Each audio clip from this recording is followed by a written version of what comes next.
अस्सलामु अलैकुम वरहमतुल्लाहि वबरकातुहू। इमाम गज़ाली रहमतुल्लाह अलैह बयान फरमाते हैं कि बनी इसराइल में एक शख्स अपने घर वालों को नान नफ़क़ा मुहैया करने के लिए मछली के शिकार का काम करता था। एक दिन इत्तफ़ाक़न उसके जाल में एक बड़ी मछली आ गई, जिससे वो बहुत मसरूर हुआ कि बाज़ार में इसके अच्छे दाम मिल जाएंगे और चंद रोज़ के लिए बच्चों का नान नफ़क़ा मुहैया हो जाएगा। जब वापस आ रहे थे तो रास्ते में एक अफसर से मुलाकात हुई जो बड़ा जालिम और सितमगर था। अफसर ने दरियाफ्त किया कि क्या तुम मछली फ़रोख्त करोगे? वो शिकारी शशोपंज में पड़ गया कि इसको क्या जवाब दूं। अगर मैं कहूं कि फ़रोख्त नहीं करता तो ये मेरी बेइज्जती करेगा, और अगर मैं फ़रोख्त करने की ख्वाहिश का इजहार करूं तो ये मुझको आधे दाम देकर मछली ले जाएगा। आखिरकार उसने सोच विचार के बाद मछली बेचने से इनकार कर दिया।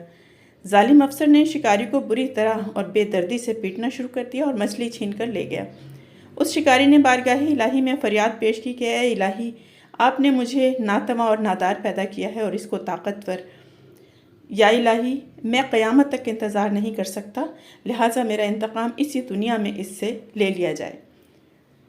अल्लाह की शान, जब वो जालिम अफसर मछली लेकर घर पहुंचा, घर वालों ने उसे खूब भून कर तैयार किया। जब उस गासिब ने मछली को खाने के लिए उसकी तरफ हाथ बढ़ाया तो मछली के एक टुकड़े से उस अफसर की उंगली पर कांटा लगा और वो दर्द की वजह से बेकरार हो गया। आखिरकार वो तबीब के पास हाजिर हुआ और अपनी तकलीफ़ बयान की।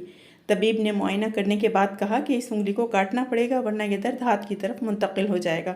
चुनांचे उंगली कटवाने के बाद भी अफाका ना हुआ, बल्कि दर्द बढ़ता गया और बिलाखिर उसे हाथ भी कटवाना पड़ा। मगर दर्द बढ़ता गया और इस परेशानी और बेकरारी के आलम में वो शहर से बाहर निकल गया और खुदावंद ताला की तरफ रो रो कर अज़ाले मर्ज़ की दुआएं मांगने लगा। और अल्लाह रब्बुल इज़्ज़त की शान देखें, या गैब से आवाज़ आई, तू किस किस अंदाम को कटवाता रहेगा? उस मज़लूम शिकारी को राज़ी कर जिससे तूने मार पीट के बाद ज़बरदस्ती मछली छीनी थी। अब उसकी आंखें खुली और शिकारी की तलाश में निकल पड़ा।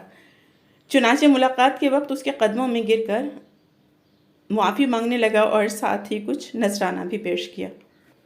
बड़ी मिन्नत समाजत के बाद जब वो शिकारी राज़ी हुआ तो दर्द फ़ौरन गायब हो गया। हज़रत मूसा अलैहिस्सलाम पर वही नाजिल हुई कि ए मूसा, मुझे अपनी इज़्ज़त व जलाल व किब्रिया की कसम, अगर ये शख्स इस मज़लूम को राज़ी न करता तो क़यामत तक इस अज़ियतनाक दर्द में मुब्तला रखता। वीडियो पसंद आए तो लाइक शेयर कीजिएगा और चैनल को सब्सक्राइब कर लीजिएगा।